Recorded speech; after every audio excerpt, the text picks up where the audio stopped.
This is Rowena Dooley asking Seoul citizens to report for duty.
This is Rowena Dooley asking Seoul citizens to report for duty.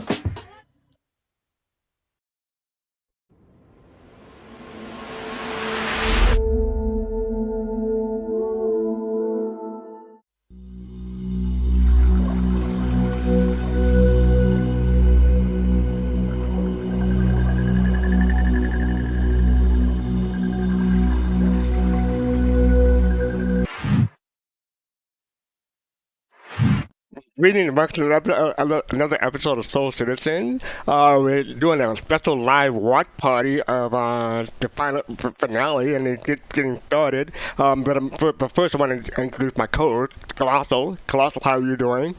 I'm doing great, Fastcart. Good to be here. Yay.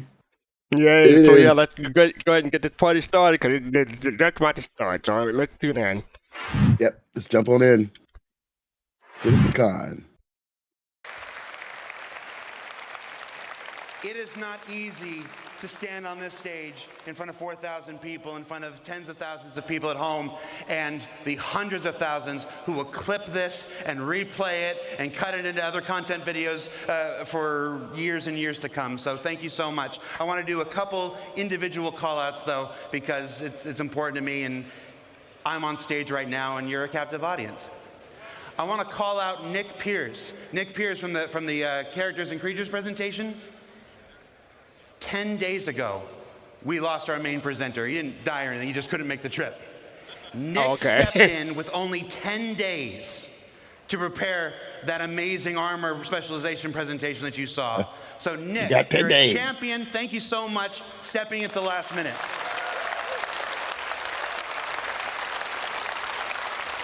Benoit and Ian.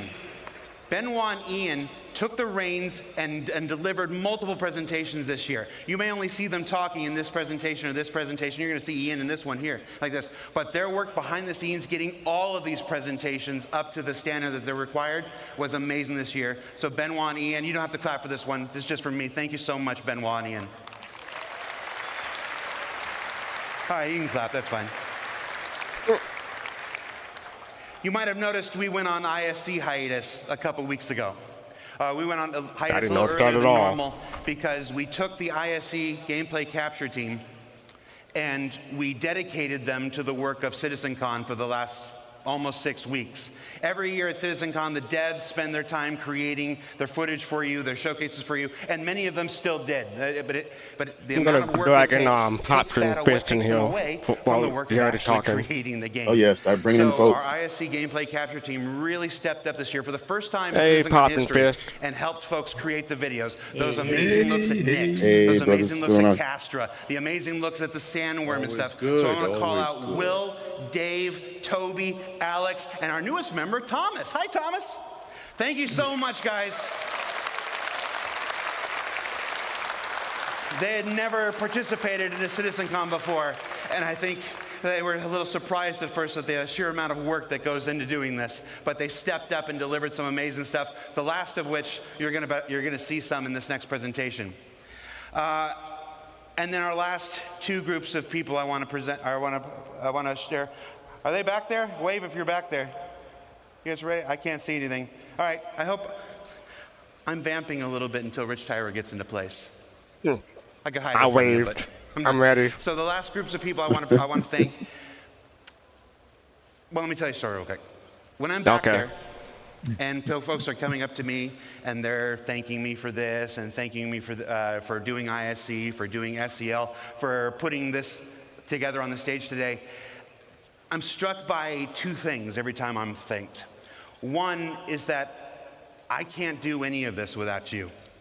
There is no game project in the world It's a tear moment. that does a weekly behind-the-scenes docu-series each and every week, and then turns around and does a live talk show the next day after it. And that's only made possible because you guys keep tuning in, you guys keep watching, you guys keep supporting, you guys keep making relatively positive comments in the about me. He's not bitter. I don't think I'm ever going to shave my face again. But it's all right. I just wanted to see what I look like. You know, I'm like, oh, that's what you look like. All right, I agree with the people. Let's bring it back. And then last but not least, there is one person who makes it possible for me to do everything that I've done here. I've been here for 10 years. I've produced 7 CitizenCons. I've produced 3 Gamescoms, a PAX or 2, and a couple digital stuff, and of course ISC and SCL every single week. And really, after your support, the only reason I get to do this week in and week out and have these big moments like this is because of the same guy who makes it possible for all of us to do our jobs. So I'd like to thank, where's the camera? There you go. I'd like to thank Chris Roberts. Chris Roberts. Thank you. Thank you for not thinking Sandy was crazy when she hired me. Thank you for saying yes to so many things I want to do, and for not saying no or getting angry when I don't ask. So thank you so much. That's the middle part. I do operate a lot on a let's just do it and see if I get in trouble afterwards thing. So is that Chris there? Are you ready? All right. So with that, yes, he's angry now. All right. Shoot so first and beg for forgiveness later. Let's get to our final presentation of That's the how you play the game. The Star is My Destination. Introduced to you by the one and only Chris Roberts. And thank you for joining us today for our final watch party, finale watch party. Hope everybody having fun and enjoyed the CitizenCon so far. Yep. I'll shout out to all our Soul Citizens team that's over there in England right now enjoying the show. Well, I hope you had a great day yesterday. And by the way, there's a perfect run through that Rich did immediately after the show. He went back to the office, ran it through, no crashes, no nothing. It's up on YouTube. And by the way, that's a dedication of Rich. Is like, Yeah, they got it up real quick, like an hour, like 2 hours after the show. Great, and it doesn't have any screen tearing. You had to have thought that they were going to do that, to put that out for everybody to see, because that's a marketing tool. How as well. fast they did it was different. They did it quickly this time. I guess every reason why they're in Manchester.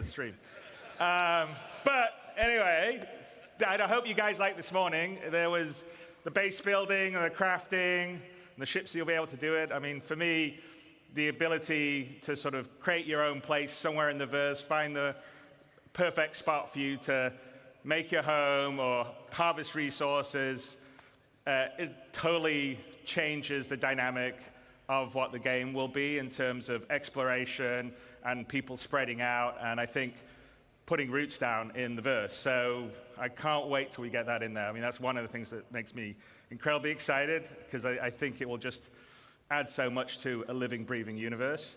But that is a perfect example of Star Citizen, how it's grown over the last 12 years, because we definitely did not have that on the initial Kickstarter or the pitches that we were doing. And, you know, Star Citizen is a living game. I mean, we're constantly always adding content and features and tech As you can see, we're constantly upgrading what we're doing on the graphics side, making it better and always improving it. And even after we would consider it a released or a shipped game, not an alpha game, we will still be doing that. So it's just it will be a living game. We'll never do Star Citizen 2.0. It will always be sort of Star Citizen that will continue to grow. It won't be like, oh, we're going to do Destiny 2 after Destiny 1. It will just be a living, growing product. So hold out. Hold out. I don't mean that as a knock at them. I just mean that in today's Okay, no, you can't walk that back, Chris. You can't walk that back. Don't walk it back, Chris. Don't walk it back. You stand strong to what you just said. The big question really is, at what point would we, say it with your chest. CIG, That's what right. point would I, what point would the rest of the Chest team out. consider Star Citizen ready for everybody? Not just you guys out here who are beautiful, wonderful, early adopters, willing to put up with bugs, jankiness, not a great new player experience. We know all those things are things that we want to fix and improve, and we want a game that everyone can just get into at the beginning, understand it, have fun, pulls you into it, and then has a huge amount of depth. So the question is, what is that? And that is what we call Star Citizen 1.0. It's something that we've been talking and looking and designing and thinking a lot about over the past X number of years. And now we thought, you know what we should do, because I think half our sort of initial stuff is from a long time ago that you've seen, and then occasionally we'll talk about things we're doing in, Inside Star Citizens or SE Lives. But we're like, okay, let's tell everyone the marker. This is what it is, Star Citizen 1.0. When we hit this, this is what we consider we're ready to go wide. Everybody in the world can get in, play it, whether you're hardcore or casual, have fun, play in the verse, interact, have a great time. And so that is what we're going to tell you today, is what we consider Star Citizen 1.0. That doesn't mean, as I said, that we'll stop at that point. We'll continue to grow and build and add things. I want all the streamers to listen carefully about what he's about to say about 1.0. I know, but I'm pretty sure it will be not that long after 1.0. But that is the example. We're going to tell you what the marker is. And, to do that, Rich Tyra, who's our senior game director, is going to come out with a few of our other directors, and we'll lead you through what 1.0 will be. So without further ado, Rich Tyra. It's a while since we see Rich. All right, Rich. It's Don't Rich. crash. Yeah. Hello, CitizenCon. Just saw him yesterday, did we not? Yeah. So, my name is Rich Tyra, and I'm the Senior Game Director for Star Citizen and Squadron 42. He's ending both shows, both Now, I've been at days. Cloud Imperium for many years, and I've read many, many Spectrum and Reddit posts. And one consistent question I always see is, what type of game is Star Citizen? And I've read many, many answers. It's a PvE game. It's a PvP game. What about non-combat? Ultimately, it's all three. 3 types of players, 1 universe. So how do we connect those players to create a cohesive game? What do you answer that question? And not just a set of features bolted together? And it comes back to that elegant, simple question. What type of game is Star Citizen? Well, today, we're going to find out. Okay, so before we get stuck into Star Citizen 1.0, I think I need to clarify a few things. Firstly, what about 4.0? Where does that fit in? Well, 4.0 is the patch that contains server meshing and pyro. And fundamentally, it's an alpha development patch, which means it's adding further tech, features, and content to our alpha version of the game. Today, though, is beyond 4.0, all the way to 1.0. And the big difference is that 1.0 is the full release of the game. Okay, so what does that mean? How will it be different to a normal patch? Well, firstly, let's look at the 1. The 1 means we're committing to higher base performance and minimal bugs. No longer will we reference that the game is in development. This will be a fully released and polished experience. It means fully rounded gameplay loops from new player experience to story missions and endgame content. And crucially, it means no more resets between patches. It's a true... You hear that, Space Clown? I know you out there, buddy. It's a true persistent universe. So if that's the one, what about the .0? Well, it's just as important. It means we're still committed to continued development, with new content and features being planned post 1.0. But those features will no longer be tier 0. We'll be committing to a higher benchmark of quality for each patch, and most importantly, it's a moment in time. If there is a content, feature, or star system that we've mentioned in the past that is not in 1.0, I can't. it just means it will come later. 1.0 is more than just a number change. It's the beginning of a new phase of development. I blame you, fastcart. Okay, so we know what blame. the 1 is I and accept the it. .0, but before we move on, I want to address one important point. And for this, we need to go all the way back to the beginning. Oh, no. Here we are, the Kickstarter. As a backer myself, it brings back memories. And it also reminds me we had a lot of stretch goals. And one of those goals was 100 star systems. No, they're going to address it. Yeah.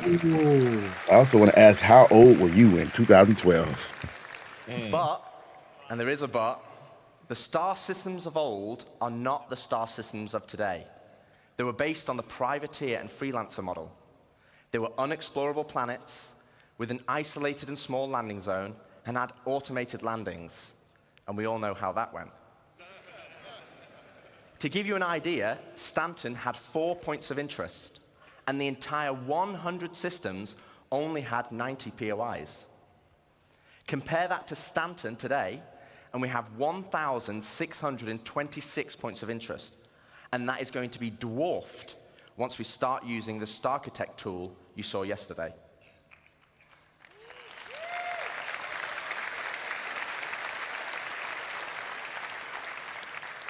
So where does that leave us for 1.0? Well, we will not be launching with 100 star systems, because the game we have today was not just the game that was pitched back then. It's more rich, it's more diverse. I'm glad they're going back and explaining this, because a lot of people don't get this point. I am so glad. This is what teaching is about. So now to find what 1.0 is, let's get into the cool Simply stuff. said, the game has changed. Star Citizen, by its very nature, is a sandbox MMO. Today, you as a player have to find the fun. You have to figure out what you can do and how to do it. If you want to be a hauler or salvager, you have to know those professions exist. You have to know what ships support that gameplay. And you have to rely on outside resources for help. As it is now, the game is not set up to help you. So we're going to add a soft framework, a nervous system, that connects all the professions, ships, and content together. And to do this, we're going to add a main story. To help... Okay, which is... Okay. This is interesting. To help new and existing players, to help discover all the exciting features and content we have, to take them on a journey of discovery of what the game has to offer. This story will become the spine of the universe and help onboard players with understanding how to play the game and understand what's available to them. This story will also introduce each of our guilds and what professions we have to offer. Like the United Resource Workers, our core industrial guild, which supports 2 of our main professions, mining and salvaging. They also support many other features and professions, like repair technician, crafter, and builder. Guilds are hugely important in Star Citizen, and as you know by now, guilds are comprised of many factions. As you work for each of these factions, you will gain guild reputation. You can then use this reputation as a currency to purchase guild-affiliated rewards, like ships, blueprints, and items. And each guild will have a unique inventory of what they offer. Alongside economic growth, guild reputation will become a core progression of the game. And to talk more about guilds and our main story, I'd like to introduce David Haddock onto the stage, our very own Oh, we haven't seen him in a while. director. Yeah, been a while.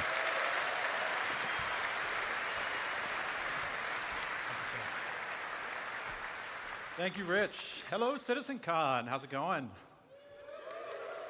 Awesome. So They're- yes, they're 1.0 redefining is very exciting, and it's going to what the provide game us is. probably our first real opportunity to finally inject a massive amount of narrative into the game.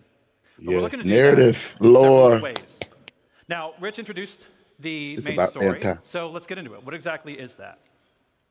First, it's a narrative experience. This will be a crafted story through the star systems and professions of the Star Citizen universe, taking players on an exciting adventure that will finally kick off the growing tension between Earth and Terra. Yeah. It will be NPC-driven. So while Squadron 42 will always be the place to go for AAA cinematic adventure, we're bringing a lot of the techniques that we learned from that to capture and build a cast of dynamic characters, some of which may be familiar, for both this story and the PU. And the main story is also designed to be sort of like a tour bus structure where you can hop on and hop off at any time you want to. So we're not also requiring you to do it. So if you want to log in day one and just go off and do your thing, you can do that. Or maybe you want to put the story on hold so you can go explore a new facet of gameplay that you just discovered. Go for it. The point is that you can complete it at your own pace. So that's the what. So why do you want to do this? What's the motivation to want to go on this ride? Like Rich said, for new players, it's a great way to ease into sort of the vast lore that we've been developing over 12 years. The gameplay, the locations that the game has to offer, and also give you a sense of upcoming stories that are about to come. But you've been playing Star Citizen for years. You probably know the lore better than me. So what's in it for you? Now, of course, we'll have rewards along the way as you complete missions and whatnot, but we're finally going to offer a big prize for completing the story. Yeah, we know about that. Citizenship. That's always been the goal. So, many of you already know this, but for the uninitiated, in the UEE, there are citizens and there are civilians. Citizens are members of the population who have demonstrated a commitment to bettering the empire, and as such are given benefits that civilians just don't have. Now, what those differences have been debated in the community over years. 1.0, we're finally going to answer that debate. I won't get into the full list of benefits that we're going to offer, but can reveal that one of them will be around land ownership. Citizens will be able to purchase land anywhere in the UEE and enjoy the security that comes with it. But civilians will have a couple of restrictions as to which systems and which planets they can buy on. So that's the why. So where is this adventure going to take you? Well, 1.0 is going to include 5 star systems. This story is going to weave you through all of them, but where exactly are you going to go? First, we've got Stanton, which needs very little introduction. I'm sure you're all very intimately familiar with these 4 corporate-run worlds. But since I do lore, I figure I could take the next hour and just walk through each one of these. But Absolutely. I'm kidding. Okay. We've also got Pyro, Land of the Lawless. A volatile star at the center of the system is the perfect metaphor for the constant struggle between the gangs and survivors Okay, I'm trying to missing hack one. out an existence here. Stanton, Pyro, Nick, You Castro. saw Ian's location presentation yesterday, then you know that he reintroduced Nick's system. There's another unclaimed system that's currently home to the People's Alliance, a wannabe independent government formed during the Messer era, but now struggling with the burdens of governance, a growing outlaw presence, and a new threat on their doorstep from Vandal raids. Ian also made another big announcement of our fourth system, Castra. Situated along the former Perry line, this was a key strategic system to launch an attack It would have to if be the Terra, Cold if War that's between the the case. humans and the Xi'an ever escalated. So that's 4. Do you guys want to know 5? Yeah. Has to be Terra or Magnus. Maybe Magnus. Terra, okay, you called it. There we go. Yay. Ta-da! That's new. Yeah. Well, that's that move from Soul to Terra. You know, that's that fight. That's Imperial to Addison, right? Is she in Terra? Yeah. We're finally doing Right. it. Right? Considered by Long many live the to be Empire. new jewel of the Empire, Terra has been a He just shining said it. star against the more imperialistic tendencies of Earth, even in the darkest days of the Messer regime. Now, many believe that Terra should be the new center of the UEE. I don't know how you all feel about that. Yeah, a lot of division. But that's our starting 5. Each system and each planet will be featuring the massive level of outposts, POIs, stations, biomes, and exploration options that we've been perfecting with Stanton and Pyro, and you've been seeing in some of the other presentations this weekend. But we're adding one more level. We're also going to be adding location stories. Now, these will be short, NPC-driven missions sprinkled across our landing zones and cities that will exist outside of the main story, but will help provide an additional bit of lore and character to the location that they take place in. Yeah. So, that's our main story. Let's talk more about the guilds that Rich mentioned. First, a quick recap. Guilds act as a governing body for clusters of professions and factions with a reputation and progression system that will offer rewards the more you work for them. And I want to call out 2 things. One, I'm not going to have time to dive into all of the missions that you're going to see on this board, but just know that every mission type is either in the 1.0 roadmap or already in production. And second, we're also looking to move missions away from the Moby Glass whenever possible. Sure, it will always be an easy way for us to get additional game content in, but we want you talking with people. So to aid that, we're going to be adding characters to represent the factions that you'll be working for that will help sell their personality. Now, some, they'll still interact with you via the written word, but some will call and check in on your performance. Yes, and like others, Clovis you may have to meet in Danili. person from time to time. So, let's walk through them. And Jared just Here we got have the skin, first so maybe guild he'll be that a Rich mission showed, character. United Resource Workers. Whether you're eager to earn credits, mining valuable resources from remote corners of the universe, sifting through detritus to try and salvage some valuable components, or even just acting as a technician, you'll find plenty to do with employers like Shubin Interstellar, United Wayfarers Club, and more. Next, you have one of the oldest unions in the UEE, the Interstellar Transport Guild. This will be the go-to place for everybody looking to make their fortune hauling and trading. Some of the factions that many of you already work for now, such as Ling Family Hauling, Redwind, and FTL. Yeah, go Red Wind. And we're going to be adding something special for the daredevils out there, the Imperial Sports Federation. Oh. So aside from the okay. usual racetracks that are both legitimate and illegitimate, we're actually going to be leveraging some of our existing mechanics to build new sports North Arena. and provide an outlet for all you Murray Cup enthusiasts, Cargo Olympians, and competitors to see just who's the best out there. For those who Beta dream ball? of exploring, I'm sure we have a couple here. That's not like my home, We have the maybe. Academy of Sciences that was brought up yesterday in the social presentation, if you saw that. This is a science guild that will include factions like the Imperial Cartography Center, who will task you with a variety of missions to better understand our Crafting there, universe, yeah, that's probably my such home. as sending you into a nebula to do deep scans, or finally seeing what's at the bottom of that planetary canyon. We're going to have a new faction called High Point Wilderness Specialists, who will offer missions associated with the various fauna that we're starting to get into the game, from population control missions to harvesting specific resources for research. Now, I don't know if we have some people who'd like to do combat, but our combat guilds were doing something a little different. Now, previous to this, these are all of our profession guilds. But for our combat guilds, they operate a little differently. See, these two are diametrically opposed to each other. So once you pledge allegiance to one, the other marks you as an enemy. On the lawful side, we have the Mercenary Guild. They represent factions like Eckhart Security, the Bounty Hunters Guild, and even some military contractors. So whether you're pulling together a team of specialists to go assault a ground base, hunting down an elusive criminal, or putting together a recon run to drum up some intel, Mercenary Guild's got you covered. On the flip side, we have the Council. Now, this is a shadowy group comprised of representatives from various gangs, Dang, that's a lot. syndicates, and outlaws who mandate criminal activity throughout the verse.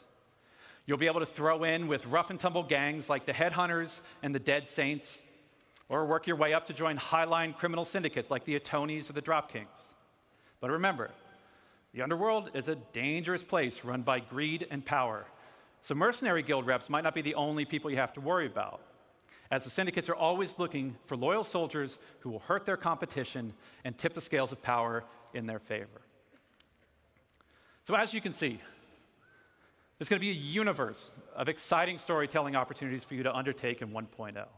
Because people said there's nothing to do. We're also going to revitalize our social behaviors to make the populations not only feel more alive and reactive and off chairs, but better reflect the tone and flavor of the areas that they're inhabiting. We want to see the people of Loreville slowly trudging through the streets, overburdened by the ruthless contract. You hear that? Overburdened. We want to see the Yeah, that's what he said. gleefully moving Unbelievable. from attraction to attraction. And all of this, this is what's going to make Star Citizen I would be say the experience strengthened. we set out to make. A diverse universe with a rich tapestry of stories, characters, and experiences for you to live in. To talk more about how all this feeds back into player progression, I'm going to turn it back over to Rich Tyre. Player progression. Thanks, Dave. Smashed it. I am so bothered with their mischaracterization of how the people Thanks, of Dave. Loreville communicate and react. You'll get So we have over a it. main You'll story to live. connect the universe. We have all the guilds and their associated professions, and we have location stories to give the world depth and life. Crucially, though, we have a new core progression in the game, guild reputation. But what about our other core progression in the game? The economy. So, There you go. How about as that? we discussed before, we'll be implementing a Star Sim-powered dynamic economy that will automatically adjust the in-game prices based on player activity. There you go with that word again. Star. Let's come to it. Yeah, I But for know. credits to actually matter, though, we need to have an economy where credits flow out as well as in. This means transactions such as repairing, refueling, and restocking need to have value. If everything is too cheap and the money coming into the economy is too great, we'll have massive inflation. And this is where taxes and insurance come in. Boo!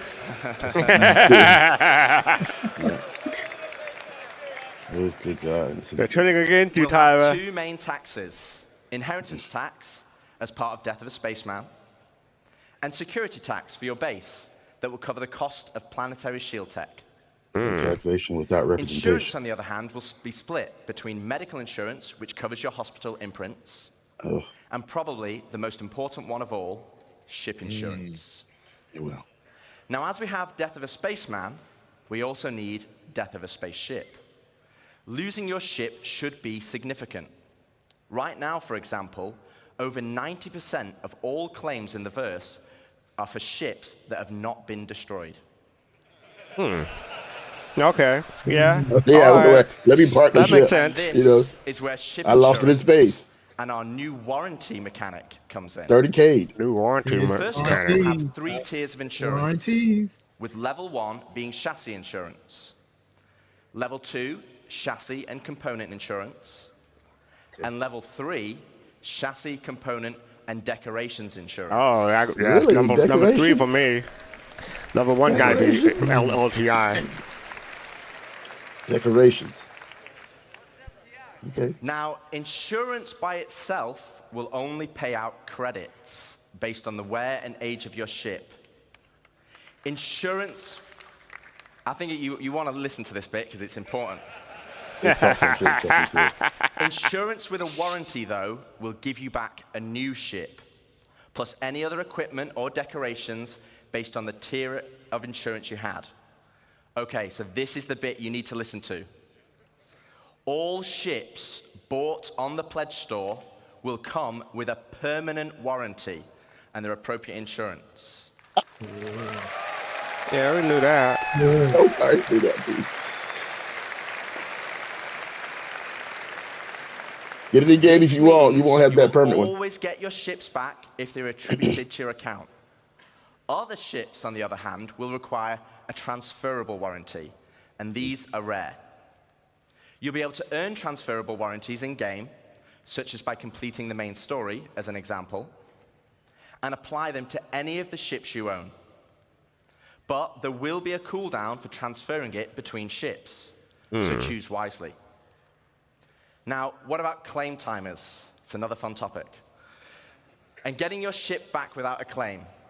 Well, we want claim timers to be proportional to the crafting timers.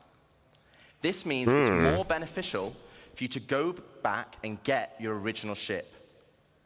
For this, we're going to be introducing a shuttle ship, just like a courtesy car.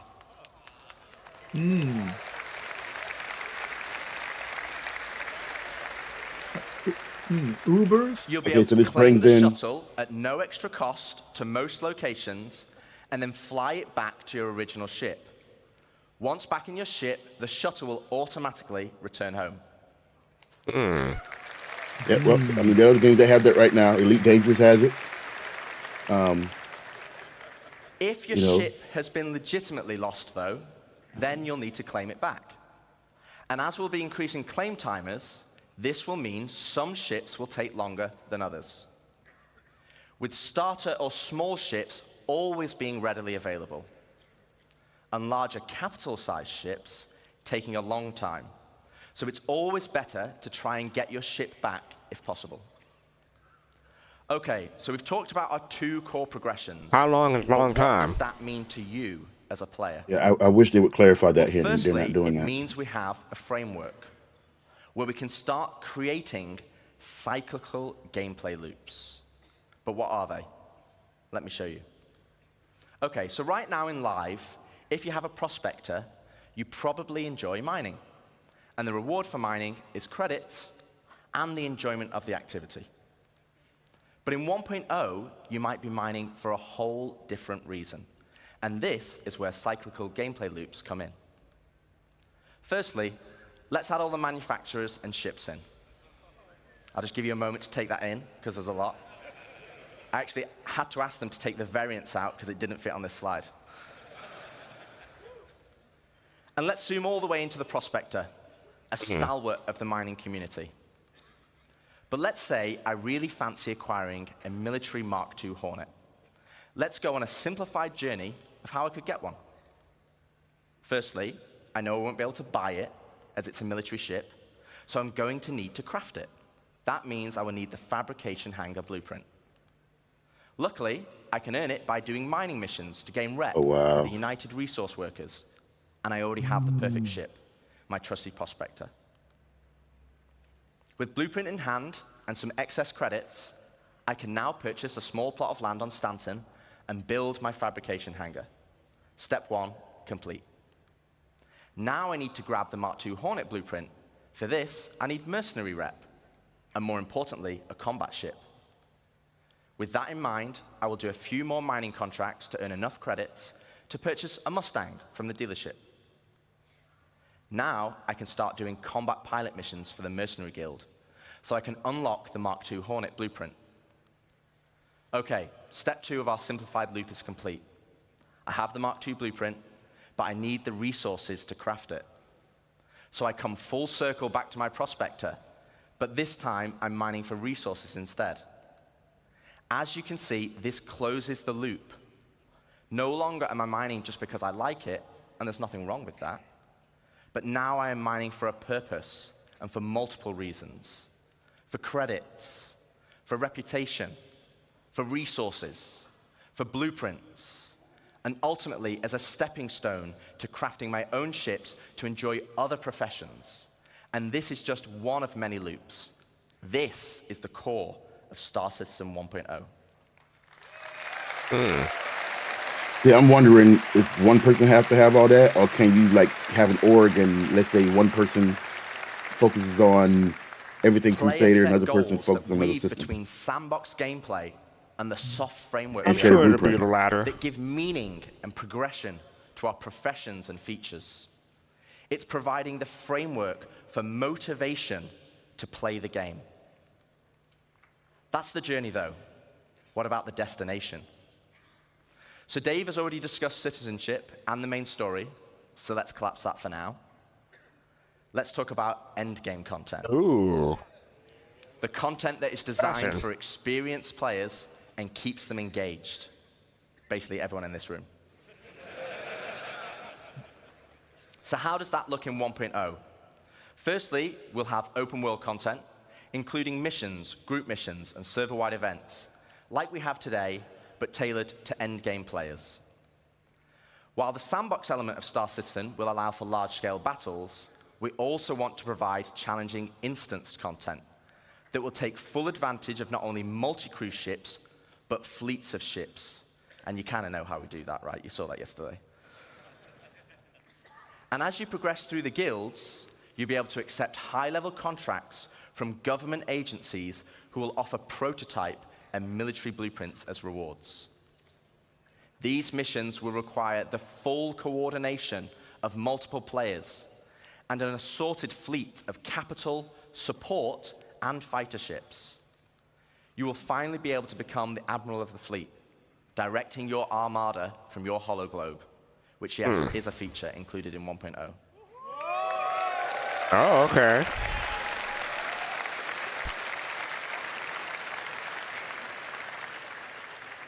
We will also be offering more specialized on-foot missions that see you enter the depths of distribution centers and municipal works in small, tight-knit squads that provide an outlet for our more FPS-focused players.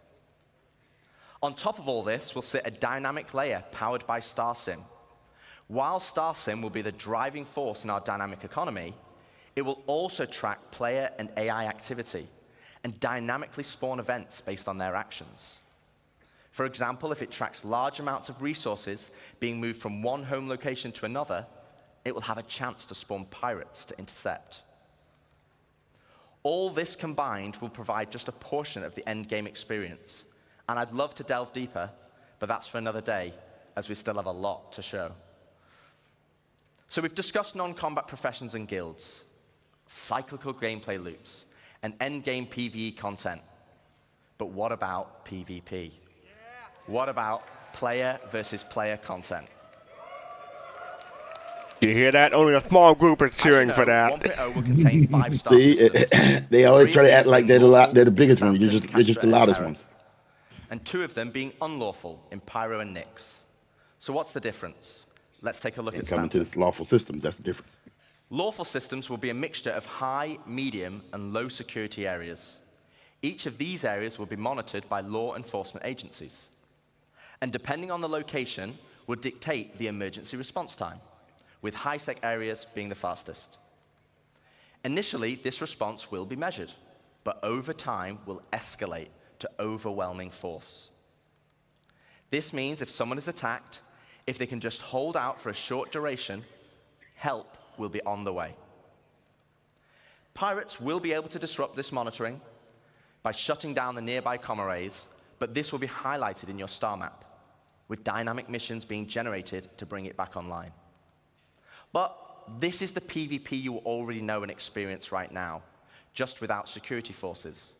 But before we jump into an unlawful system, let's explore what options you have if you pirate a ship. Okay, so first up, let's discuss ownership. All ships and high-value items that you own will automatically be assigned to you. This means if someone steals your ship, you can mark it as stolen, either via an insurance claim or in your Mobi. This will then trigger a dead man switch on the stolen ship, meaning it will cease to function after a period of time. But what options does this leave as a pirate? Well, you can still salvage it. You can tow it back to your fabrication hangar to dismantle it for resources. Or, if you have a high enough rep with the council, our criminal guild, you can get the dead man switch disabled and pay for a new title deed to become its new owner.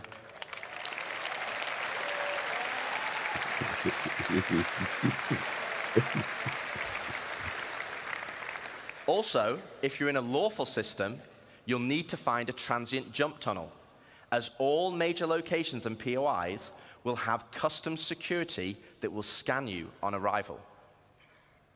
Okay, so with that out of the way, let's look at the unlawful system in Pyro. Unlawful systems have no laws at all, and with that comes opportunity. Pyro, as an example, has an abundance of high-quality resources and is a hotbed of criminal activity, the literal definition of high risk, high reward. With crafting now requiring resources, you're going to want to create bases to mine and extract them. This is where base raiding will become a new form of PvP, and it's founded on a combined arms ethos.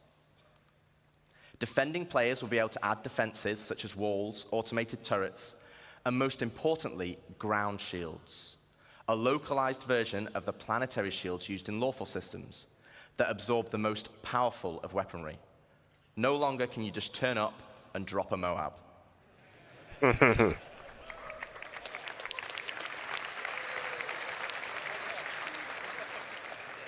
One huge difference, though, compared to planetary shields, is that these shields can be disabled. You will have to strategically assess each base and punch your way through its defenses on foot to eventually bring down the shield generator. From a distance. Once the shield is down, then you have options. You want to raise it to the ground, you can bomb it from the air. If you want to extract all the resources, though, you'll need to infiltrate the base using explosive charges and hacking while fighting off the defenders. Now, both piracy and base raiding is founded on sandbox gameplay. And again, that's the essence of Star Citizen. But we want to add more. Something where you can log on and immediately find the action and fight for a purpose. So first up, let's go on a history lesson. Okay. In the early 2600s, there was a fledgling corporation called SEAL that had developed a new system-wide planetary shield technology, the same technology that will provide protection for your bases today.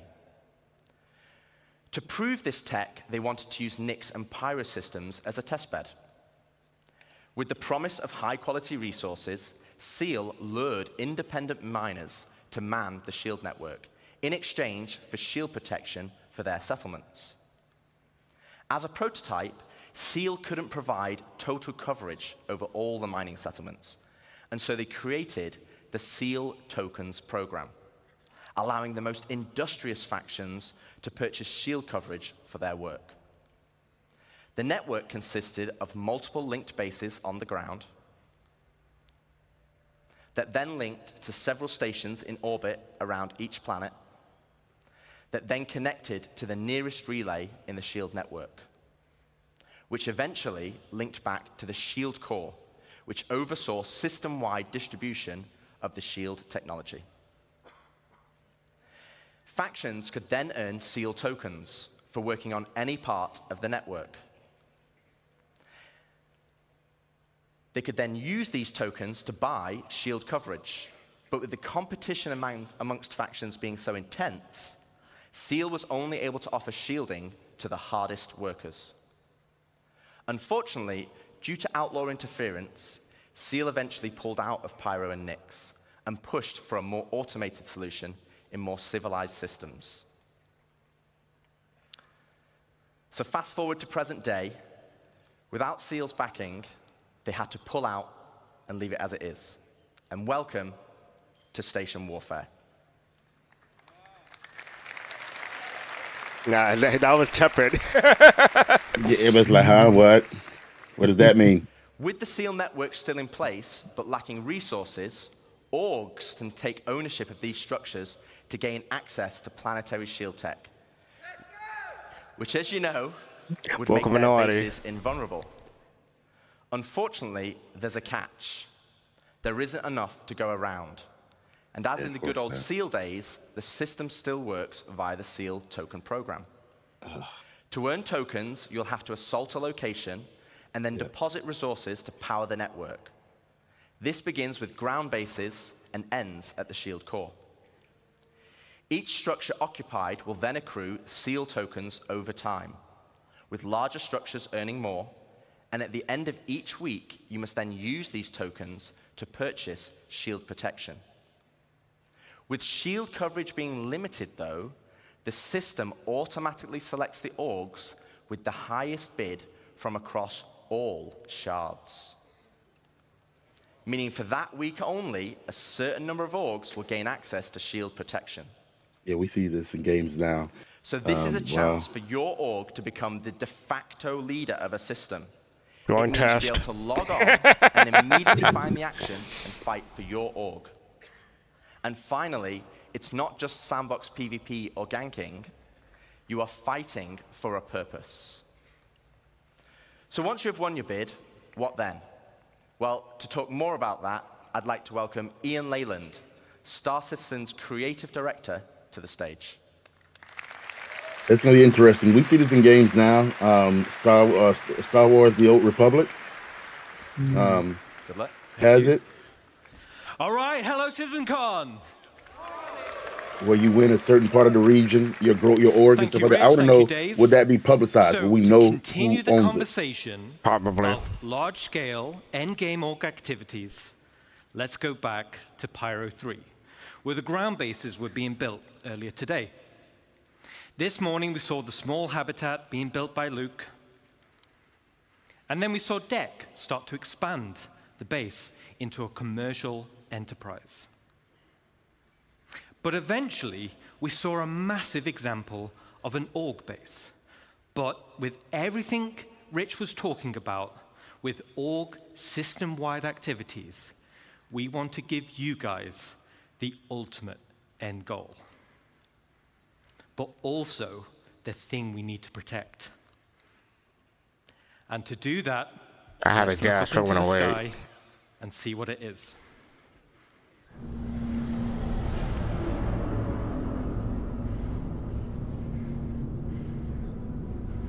I'm going to say Bengal or Idris. That'd be a planet bombardment.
Starbase? Maybe.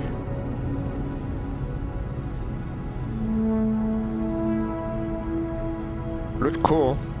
I bet it. It can't get crucible.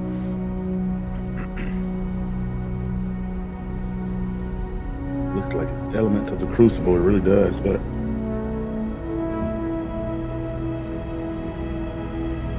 it's the starbase.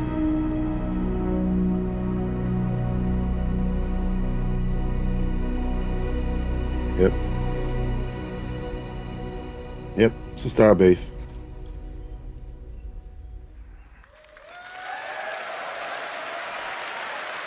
Or a big ship. You can control the Not entire just planet. starbase.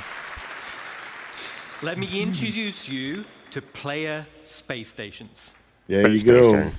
Finally, There you you go. can build your home amongst the stars. Yep, you have that over a This planet. will You be got the planet. starting point for your base of operations, for system-wide org activities. But why is this an end goal? Well, first of all, to construct your own space station, it's going to require vast quantities of resources and materials. Just like And I said, also will be a large time investment.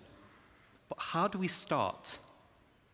How long is Well, the time it all investment? starts with the supply. depends on how large the group is. And the supply bay can only be constructed by the pioneer. No. I dig it. Like pioneer. I dig it. Once it's created, the supply bay then handles the creation of the station itself. Now, we're in gray box development phase, so the artwork's not final, but let's go on a journey. Let's look at it. And start building our space base. Yes, let's look at it. Oh, that's what planet is that?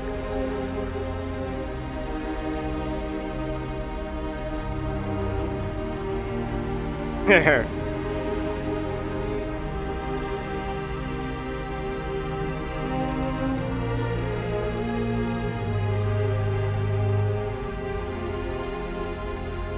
Yeah, sheet you created. They've been busy, all right.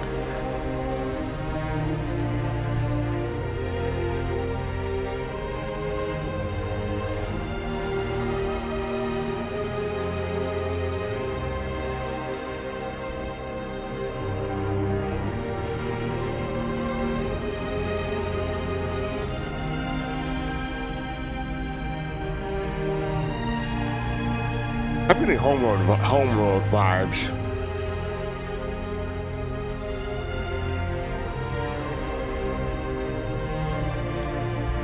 Love that. See all those drones coming out to do the shit, do the work. Here come the resources.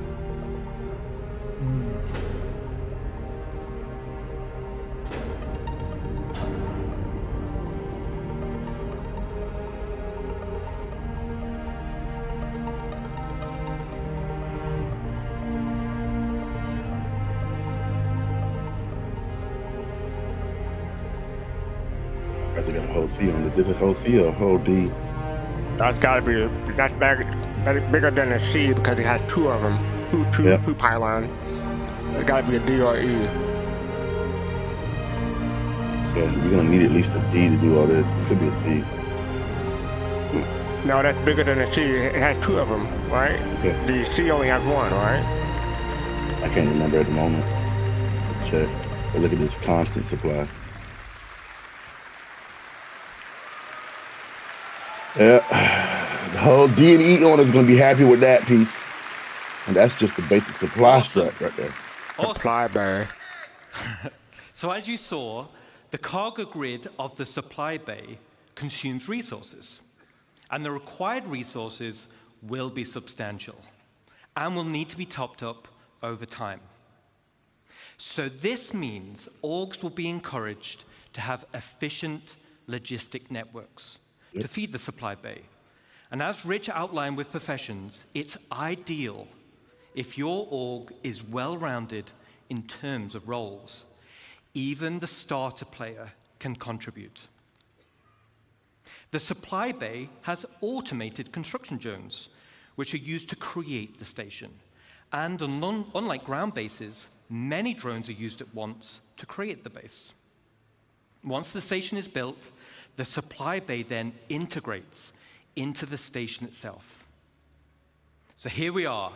We've built our core station module, and it's big.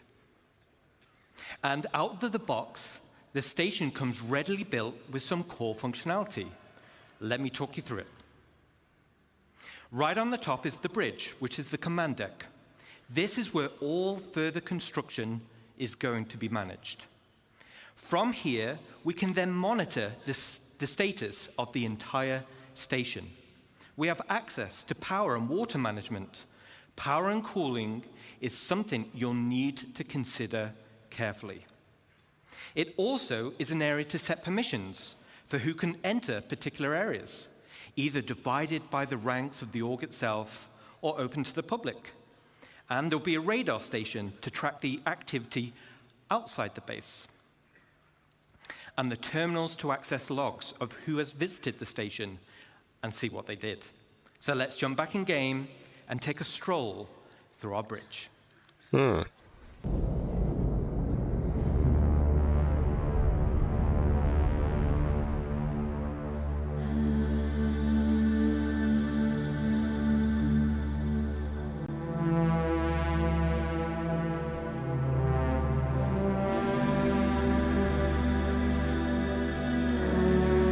Yeah, well, it's going to cost a lot of money to run it. Yep. Costs money to run an org. I mean, so. Yeah, this is not a solo player in-game activity. Yeah, exactly what Chris Roberts intended. This is going to require an org, folks. So you ain't doing this by yourself, and even if you are, this is going to take forever. And if you are by yourself, someone else can come by and steal it potentially. Yep. All you I can do it all players.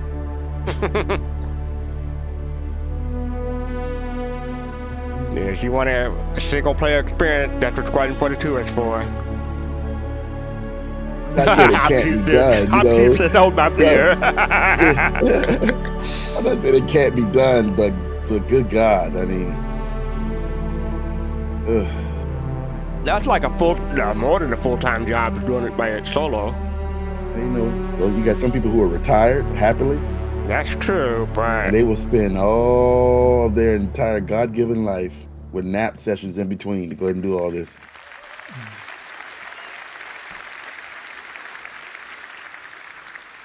Super awesome. The back of the bridge leads to a centralized transit network.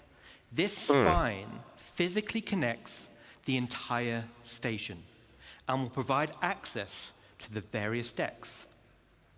Each level in the station will have a centralized lobby area, and this is your station. You'll be able to use the decorator mode, so you'll have plenty of space to theme it however you want. And speaking of having plenty of space, this space station will have a one-to-one interior layout matching the exterior. No magic elevators.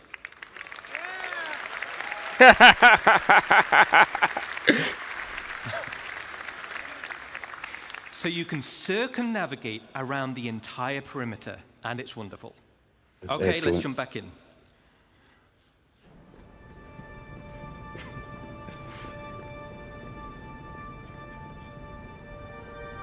I mean, I'm interested, but I'm not willing to put in the work for a solo. I'll be happy on my ship, hopefully.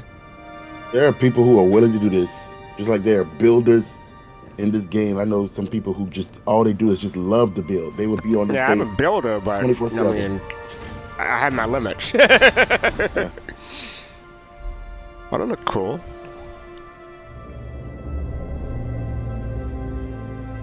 That's phenomenal. Good God. So this is the game that we've all been waiting for. This is why we support this game. This is why we ask people to have the patience, the one that come in here and want to wreck shop and say it needs to come out yesterday. All right. I'm going to ask you to compare this to Starfield. As you can see, right at the bottom of the central transit system leads to the lower areas. This is where you'll gain access to the engineering deck. So like bigger ships, this is where all hands-on engineering and maintenance gameplay happens. This will serve as the beating heart of your station. Then we have the hangar deck. And as the name implies, this is where you'll gain access to your hangar network. The base station comes with a large hangar already built, along with 2 docking collars. And also empty slots for another 2 medium hangars when needed. There will be a vast network of internal road systems, meaning you can quickly drive from one hangar to the other. No elevators needed. Okay, let's check back in. Opti would alone be a never. Fastcart, this reminds me, remember when we first had our hangars and how big they were and we had to get in a little buggy to drive through? Right, yeah. This reminds me of that. PTV, it's like, yeah, it does. Yeah. Like they implemented that this time. I wonder if there'll be different versions, like you had the Rebel New York and the Aero View. Think so. If you're going to build space stations, it'd be nice if they gave you a different sets of designs of space stations. Yeah, I don't know if, maybe not at 1.0, but later. They have the resources. You know, Yeah, they do. already have the material. You know, I don't even know why they wouldn't implement that. But I see your point. How big this thing is. That's a lot of effort.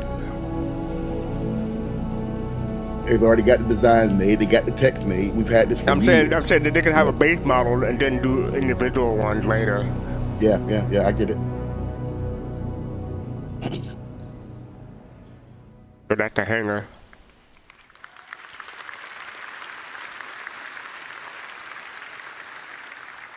All right, so your station hangar will offer some enhanced logistics. For example, there'll be spaces for several freight elevators. And there'll be empty modules for open ship parking for vehicles and ships, vehicles and ground vehicles. And there'll be also exit points where you can simply drive out into your station. Yeah, I see it. Then there'll be also an upper level for the observation deck. From the observation deck, you'll have a control room. And from here, you'll have master control over the freight elevators and the vehicle elevators. This means that even before someone has landed, their new cargo can be that is the original hangar option. Good eye. It's the original ones that we had years ago. Everything we've spoken about so far. That's why I said they got all the blueprints. They already did it. With your station. Let's talk about what you can do to expand it. Fantastic. As I mentioned before, the station comes with a predetermined interior network of corridors and roads. And in this network, you'll find an array of bulkhead connectors. How big is the station? Will come in tiers 1 to 3, which drives the size of room you're able to build. In the interior build mode, this is where you start to expand the interior of your station. The rooms will require resource and time to construct, and once built, you can rename each room, which will be reflected in the station's minimap. The interior of your station will have ample areas for you to expand. You can build generic empty rooms, and you can fill with items to your heart's content. You can also build specialist rooms, where the theme and functionality is already set for you, such as mess halls or infirmaries or generator rooms. And of course, there are shops. So similar to the small shops we built around the ground base, this is that's the only reason why I would scale. want one for a shop. But it's too big. That's just the interior. Let's talk about the exterior. Here comes defense, and defense. Minor hard point. On the exterior, we have minor hard points. These are attachment points located on the upper and lower surfaces of the station. All those guns. Using build mode, you can customize your station with a variety of modules, which tailor it to specific functionality. Some modules cater towards resource collection, such as gas harvesters, while others are geared towards defense, like shields or turrets.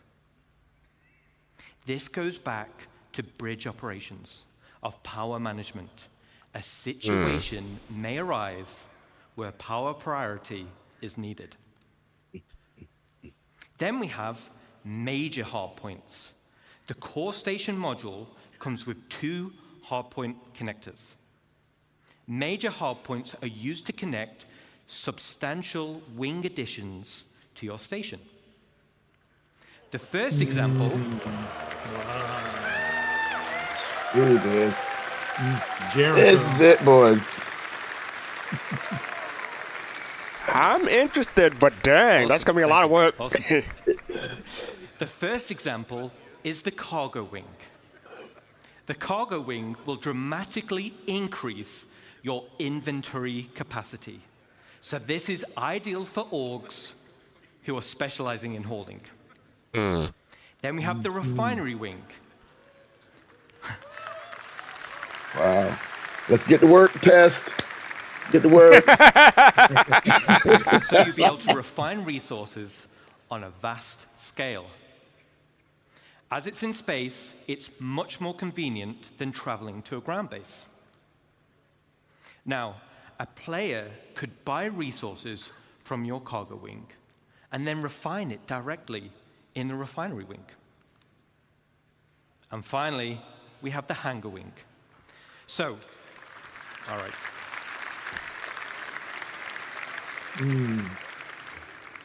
So, the bigger your fleet, the more hangars you'll want.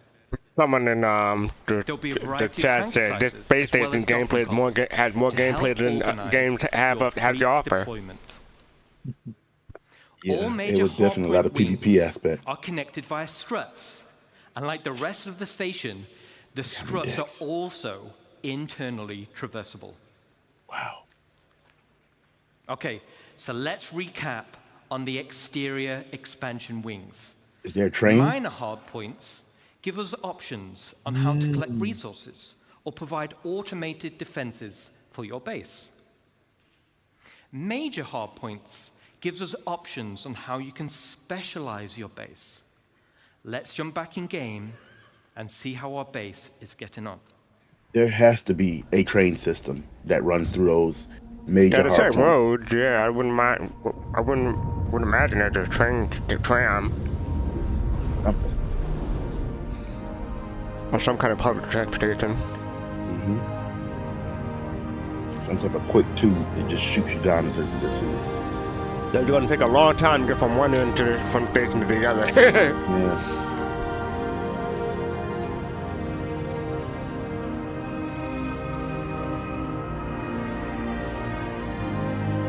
Oh my God! You know how EVE Online they had like the ships that are worth $3,000 because of game time codes and everything like that. How much do you think this thing would cost in real life money? I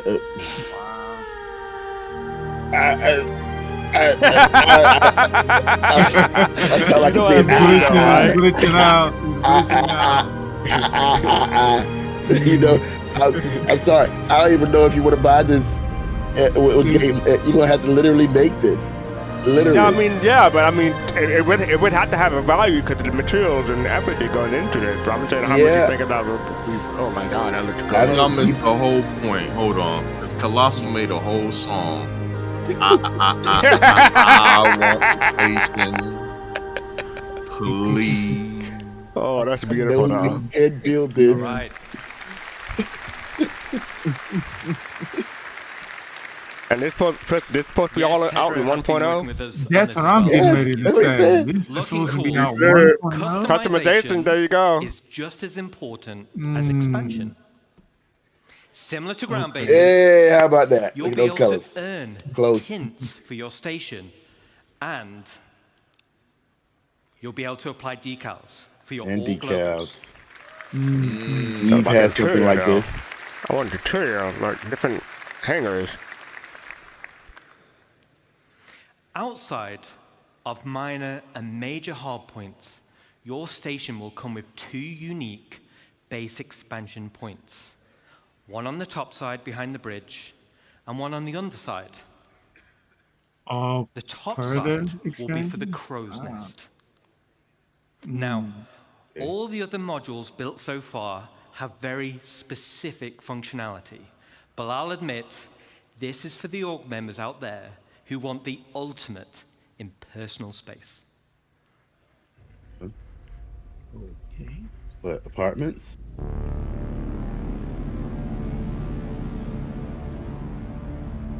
Capital ship landings?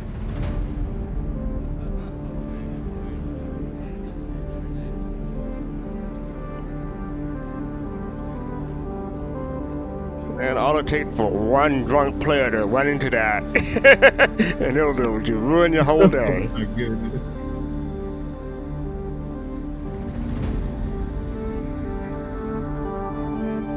It's gotta be, no, that's a crow's nest, but it can't be an apartment, or I don't know. I don't know. I mean, that would be nice if they had, habitats in that area. I think the habitats will be more in the main body. This is just a crow's nest. The command center or something. Command center, maybe for leadership or. It looks empty to me. Org functions, org parties. Yeah, it's kind of empty. You can do whatever you want here, though. It may be the one underneath. Remember, this is the top one and there's the bottom. For the apartment.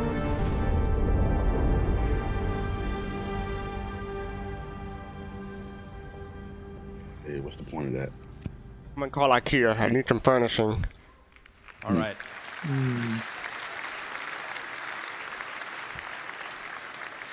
So I'm going to be flying around the verse, and I want personal invitations to see what you've done in those rooms, okay? That's fine. We'll build a bar. Super cool. I can't wait to see what you do with it. Now let's talk about the underside.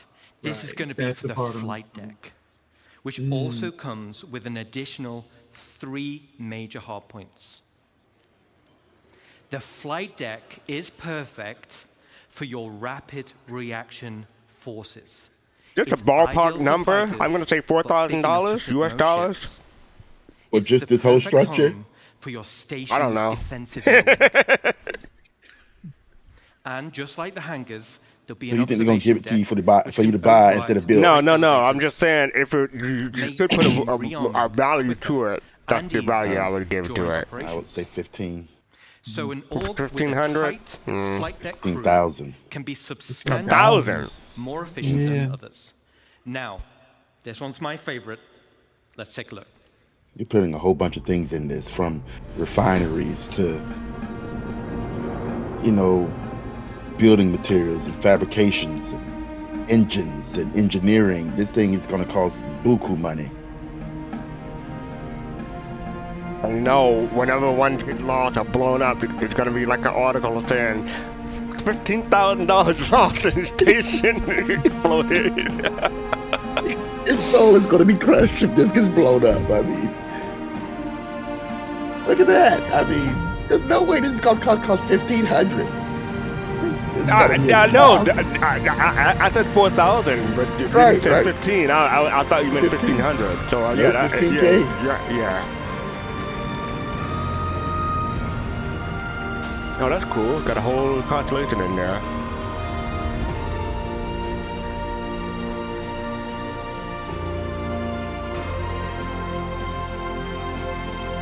What's that ship? All right.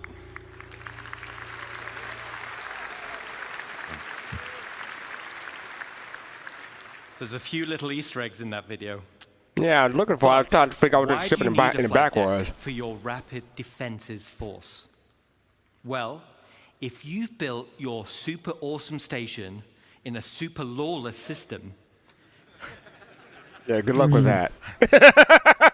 now you're the potential targets for others. Everyone will have their eyes on your resources and wonder what gear you've got in your inventories. And let's say we didn't win the station warfare bid that Rich mentioned. Let's take a look at the inevitable. You gonna take your shit? Reaper man, come and get you. Yeah. Damn right. Move out. Hey, that note. Boom. Here they come. Here they go. Oh. Hammerhead. Eclipse. Yeah. Oh crap. It's about to go down. Someone done messed around and found out.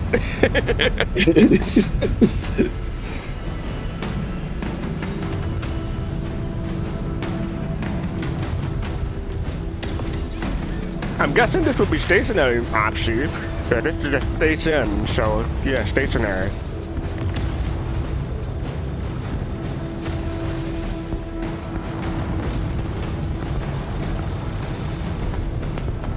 What ship was that?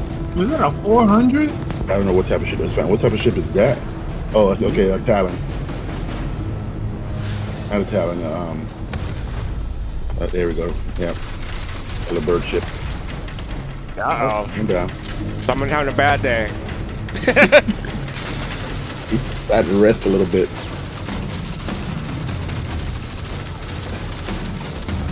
Oh, this is inaccurate. I'm gonna be honest with you. This is inaccurate. There ain't no way in hell you come through that front door. Ain't no way in hell you come through that front door like that. Is that a golden peacock? Like it in me. You kept a grenade launcher. Self-destruct? Oh, there you go. I was waiting for those. I was waiting for those. Okay. Yeah. Okay. Overlord died. So they just baited him in. Yeah. I was waiting for those internal defense structures. Okay, so not only is your station a staging area for offensive campaigns, it's also a defensive fortress. The exterior of the station itself can take quite a beating. It's going to be very hard to damage. Good. So the goal of attackers instead will be to punch a hole through the defenses and get inside. The optimal way to do this will be to infiltrate through the flight deck or EVA hatches and work. You're going to be your way holding the line every single day. Once inside. Yes. Oh, where's Togi? Once inside, and you've cleared out the He's hangar, you may also want to consider I know he's in love with this. airlifting in a tank or two to clear some corridors. Now, I Raiders am will wondering have if to the hack Van Duel will freight try to elevators raid or your base. bulkheads in Oh, order that might be to something. gain access. Yeah. Vandal's And coming of in. Well, course, bringing once up again, the ships Vandal's not coming in with a to stop kingship unless they're trying to take over the entire system. Yeah. That's true. Gaining control of the bridge will allow access to storage, which would Or otherwise maybe there's a dynamic be event unhackable. involving the station. Yeah. As a defender, If they want that area, there they'll are a come in. variety of automated defenses you're They're able very to strategic. install internally within the station, such as blast doors, which seal shut, systems to be breached, and a range of turrets like anti-vehicle or You say anti-personnel. turret like you say turret, Pops. These will all help slow down the attack and give time for your reinforcements to show up. So let's do a final recap. This is one of the end game goals for One of 'em. dedicated orgs, and will be your base of operations. This for is a good way to end the system-wide show. activities. The station can be customized both in the interior and the exterior, meaning you can tailor it to your own requirements. And it's your very own home amongst the stars. But wait. Oh, there's more? What? Oh. Uh-oh, here we go. Wait. There's one more unique module One we more? can build. And that is the dry dock. Ooh, okay. Capital ships. Okay. Yeah, capital. Now, what's the biggest ship you can make? Well, can you build a ship? Can you?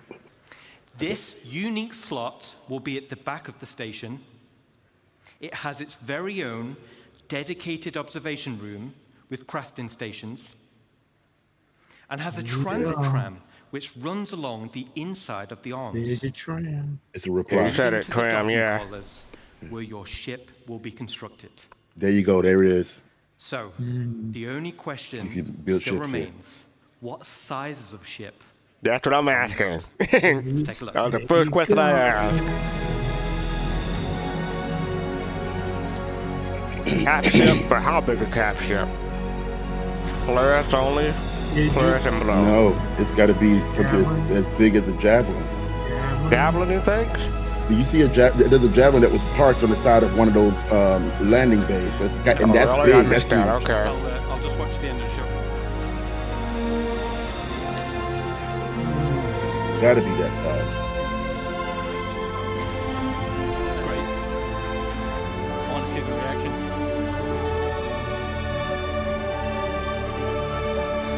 Wow, unbelievable. The bangle. It's a bangle? Okay. Okay. Whoa. Yes. Wait a minute. That's big. That's huge. So we can craft the bangle? How long would that take, though, Pops? Wait a minute. That's crazy. That is.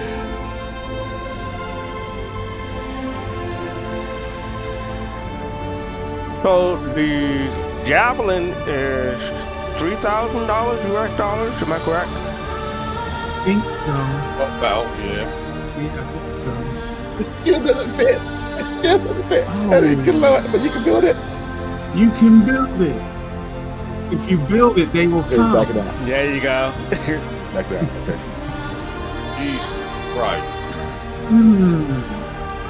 Oh my God! Look at all that! Oh my Oh my goodness. God! Alright. Here's the tram system. All right. Oh my Hey, goodness. Oh my God, it's still going. How long do you think it's gonna take for you if you got all the materials to build it? How long? Yeah, I don't know. It's gotta be a year. Over a year for all that. 3 years. Thanks, I don't know, Ian. guys. So I mean, now we're if you talking play games like Pox multiple Day, stations they're linking orgs that and dry create docks to entire craft your cities very own in capital a couple of ships. days, 4 or The 5 days. ultimate end goal for any org. So Okay. I don't know. So let's take a step back. You can do anything At with the a big beginning group of of this people. presentation, I Yeah. mentioned we had 3 I'm just talking types about of the players crafting time. I'm and not talking one about like universe. gathering material. And That's what hopefully I'm saying. you can see If you Yeah. get one with person, purposeful hold on. gameplay catering to each type of player. But that wasn't the only goal. It was to build a game that connected all 3 together cohesively. And this is where you come in. The community, the lifeblood of Star Citizen. Whether you're a PvE player delving for unique crafting blueprints, a non-combat player mining for high-quality resources or building a base with your friends, or a PvP player fighting for your org in station warfare to protect your base, each one of you supports each other. You need the blueprints to craft, you need the resources to make them, and you need the equipment and protection to be safe. This is what Star Citizen is. It's a universe that caters to all players.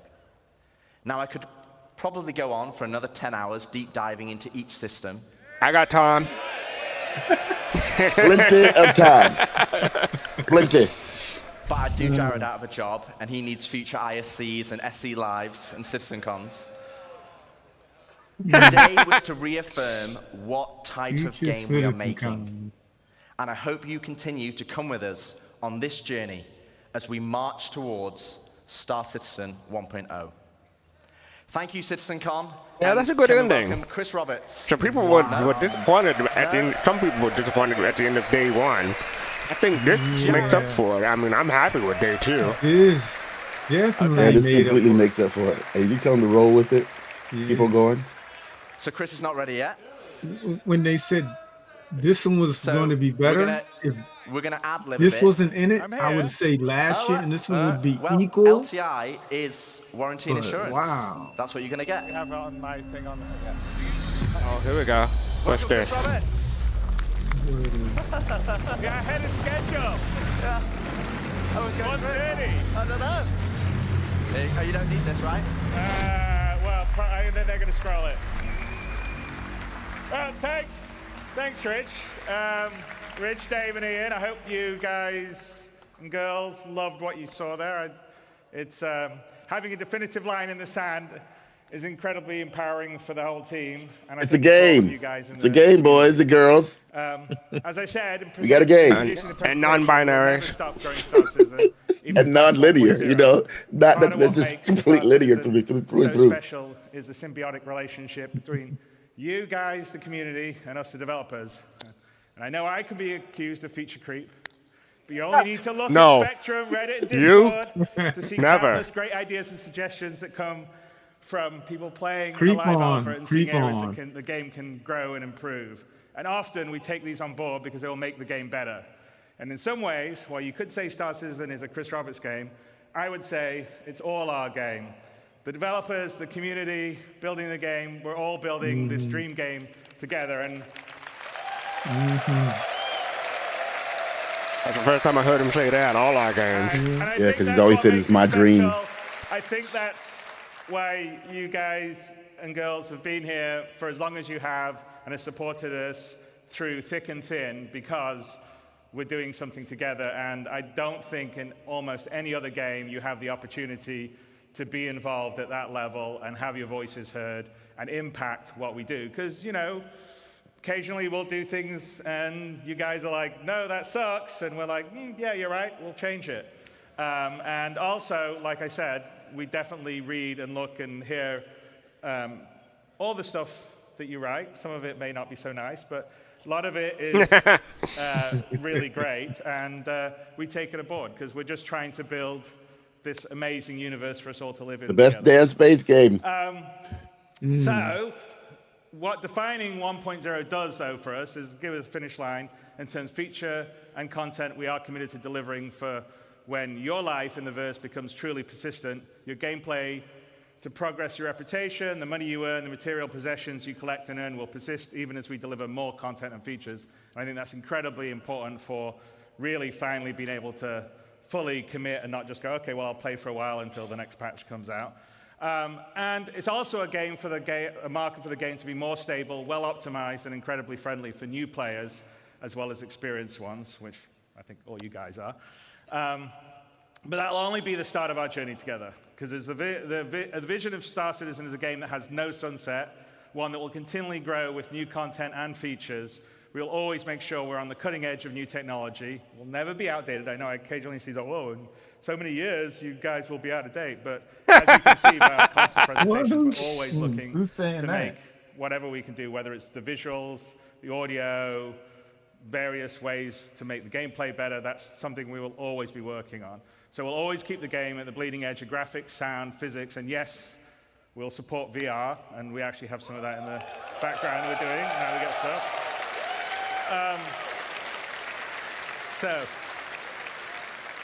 So I hope you've enjoyed this year's CitizenCon.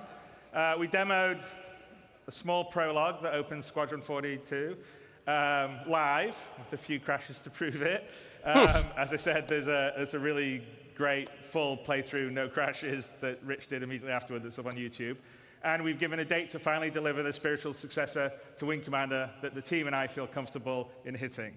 We've defined what Star Citizen 1.0 will be and shown features such as base building and monster hunting that will be delivering the next 12 to 18 months.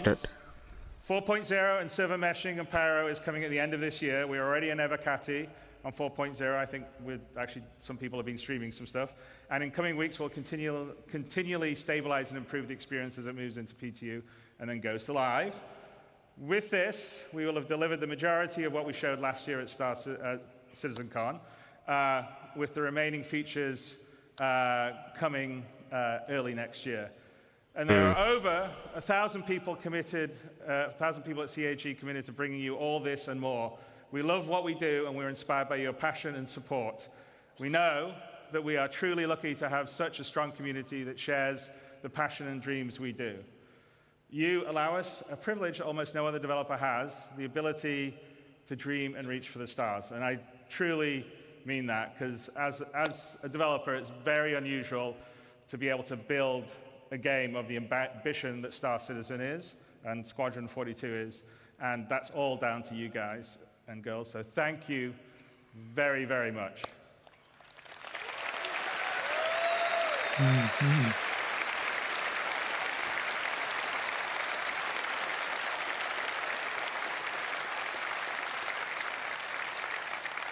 And then over this past year, an incredibly passionate group of people have worked behind the scenes to bring this weekend's event to life.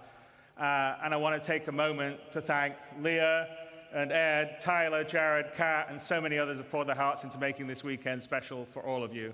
And a huge thanks goes out to our presenters and teams supporting them, whether they're here with us today or watching from one of our other studios around the world. In the words of Admiral Bishop, I'm proud to stand with our teams and everyone that put this show together. And all of the CAG staff working on the show floor, your hard work ensures everything runs smooth and keeps the energy alive throughout the event. Hold the line. A heartfelt thanks to the community members who volunteered their time to run this year's show. None of this would be possible without their dedication and support. I thank all of you very, very much.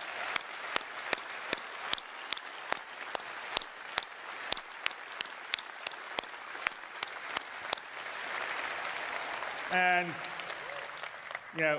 many of us in the team are going to, myself included, are going to head down the road to the Factory International for the Enter the Atmosphere event that Atmos is doing. So I hope a fair number of you will manage to make it over there. There'll be a whole night of racing and esports, a bonus developer panel with Yogi Klatt and Richard Towler, which I think are, as always, they're good panels. And with that, Citizen 2954 comes to a close. I hope you enjoyed what you saw, made new friends, reunited with old ones, and marveled at the creativity on display at the community booth, which was pretty awesome to see. And CitizenCon always underlines what makes Star Citizen special. So That's you. You guys here coming together, supporting, watching, giving us, the team, the energy to make this game. So, thank you. And we'll see you in the booth.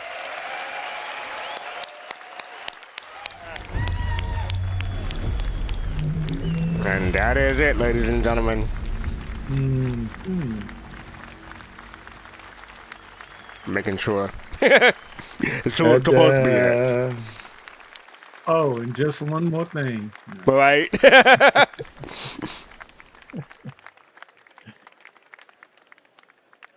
Don't do it, Jared. Don't come on, Jared. That's it. Okay, all right. I'm gonna mute just in case something comes back. All right, then joined by Fitzface and Potface and my co-host Colossal.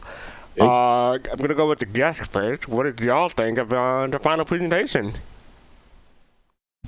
Go ahead, Pop. Pop first. No, I'm like Colossal. I'm kind of stuck a little bit. I'm trying to absorb it. I hope y'all turned that to a song. I was like, what did I do? Wait a minute. Oh, yeah. No. How about you, Fist? Oh man. Yeah. I like this a lot. I'm very happy. Are you part of it? Are you both part of an org? Yeah, we're in test. Okay, you're in test. Okay. Yeah, So yeah. So all of it's a test. Pretty much. Yeah, all of us are test. Yeah. I don't know where test is going to set up. I'm not part of the leadership or anything like that. So. Yeah, we don't kiss and tell. I don't know where they're going to set up, but hopefully, they'll let me participate and do some stuff. But yeah, I'm interested. It looks cool. And we have a lot to look forward to, though. Yeah, we have a lot to look forward to. Go ahead, Pops. It just makes me wonder, like you and Klaus was saying earlier, how many people will definitely try to do this solo? People in I was looking at the Star Citizen Twitch chat, and people were saying some people were saying yeah. So I'm not gonna be surprised if people try. Yeah. Go ahead. More power to them. I'd like to see them. You know what? Let me know out there in the chat if you guys know anybody who will do it. I Point do. them out. Let me know their names. Yeah. Please do. Let us know, because I'd pay to go see that and just watch it. I know several people that will do it on their own, or at least bring in a group of friends that they're close with, and do it with them. I mean, like I said, there are people that's going to take some time off on this. There are people who are already retired. There are people who work from home. There are people who are going to find ways after they get off of work to go ahead and put in the time. I mean, this is one of those games that we've all wanted. Those of us that's been around since the Kickstarter, right? From the very beginning. And even now, even after the Kickstarter, if you came in 2014 or 2015, 16, those of us have been around for a long time, knows that this is the game that we've all wanted for a long time. And and those people, just like every other gaming platform, whether you're Star Wars The Old Republic, whether you're EVE, whether you're EverQuest or blah, blah, blah, or Star Wars Galaxies, God rest their soul, with that game, those people are going to spend the time to do exactly that, FC. So there are some people, I'm not going to name any names, they will put the dedication, time, and the minutes and the hours to go ahead and do just that. I just don't know if that's going to be beneficial to them, because if one person like our good friend Togi finds out where that base is, you're screwed. You're screwed out of resources, time, and value. So I good more power to you.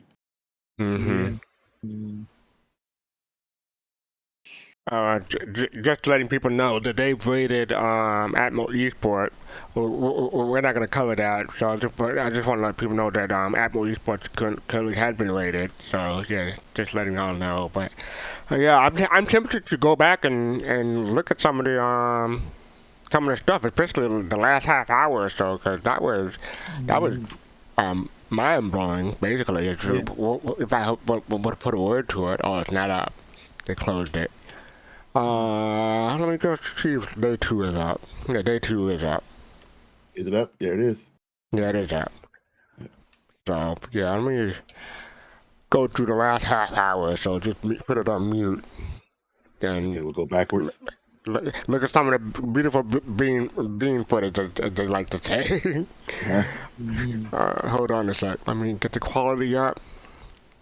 That's true. They can be built in UEE space. You're right. You're right, X-Quinn. They can be built in UEE space, and there's some people Yeah, they who's can be going to built go in ahead and probably both do that. space, There. yeah. But I would. I mean, the only thing. I mean, unless you're going to bring this up for later, fastcart. If you're going to bring what you like and didn't like, and then what you wish was in what we wish was in the. I think we're going to leave that for next week. Okay. Because I definitely have some a one lull that that I want to address. Well, actually, Fish and Pot won't be here next week, so I'll ask them. Fish, you first. What was something you liked and something you didn't like?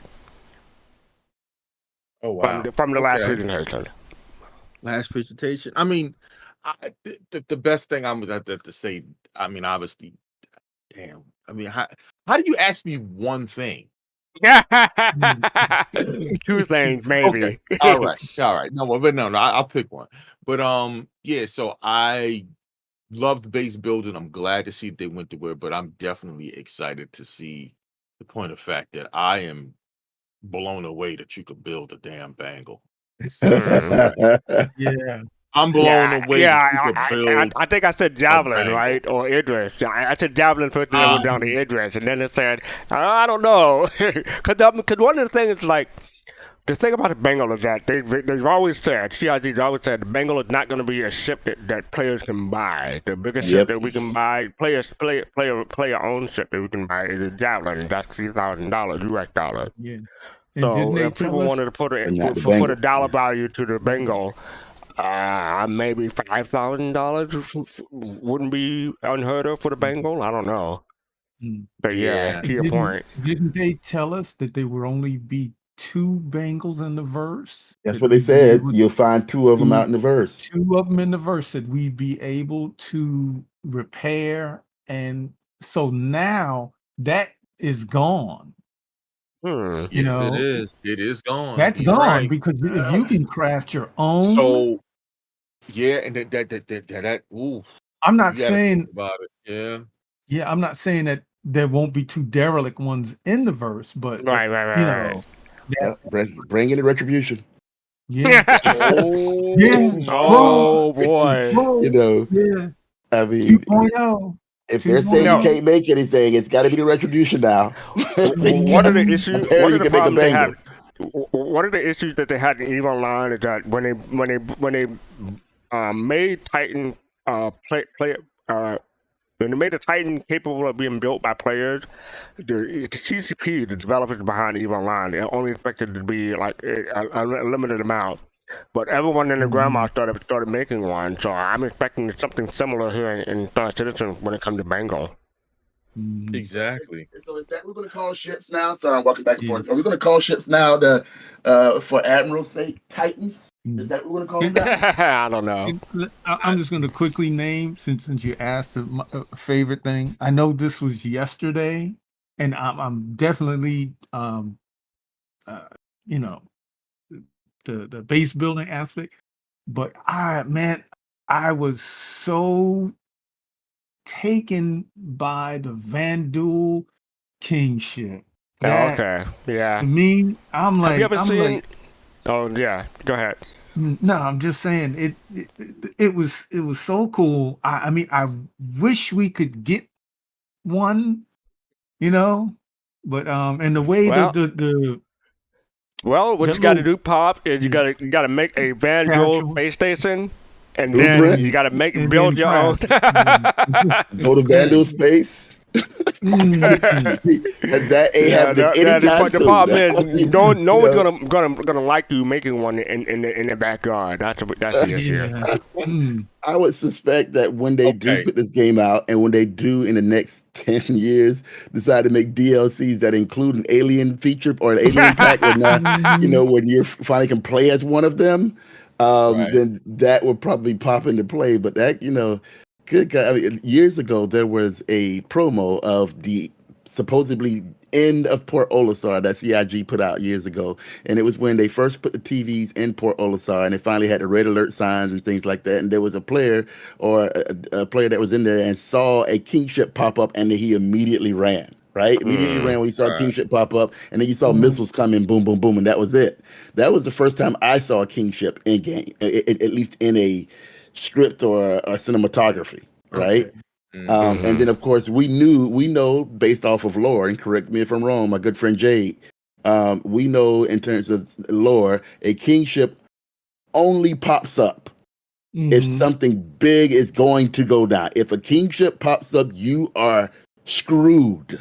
Okay, they're not going to use a kingship for any types of small skirmishes or even to take down a star base or a space station. They want the entire kit and caboodle. You know, so you see a kingship, you're done. Bye, run, count your blessings. Okay. Now I have something to ask to discuss, especially on base building, but you can continue on the questions. I know you want to get your other opinions and stuff like that. No, go ahead. I think we all gave like did? Okay. Colossal, did you give your one thing that you liked or disliked or? I didn't, but if you want me to wait until later, if you feel like you want me to give an answer, I can give you likes. I love the likes was today. I love today.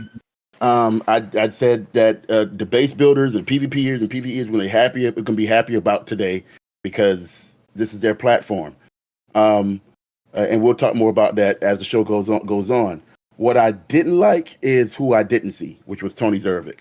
Okay. And that is the issue. I was waiting for that. I think they tried to answer some of those elements today with the base building and the new this and the build this and the build that and stuff like that and the economy this. But they don't need to give me an explanation. But that was just my expectation. I'm satisfied with what they got going on. I love what they have going on. I see. It seems like we now have a sense of a game. It really does. And I am so appreciative of that. But boy, I would love to have seen Tony Z in terms of how he's implementing that in the game. So that would be my disappointment.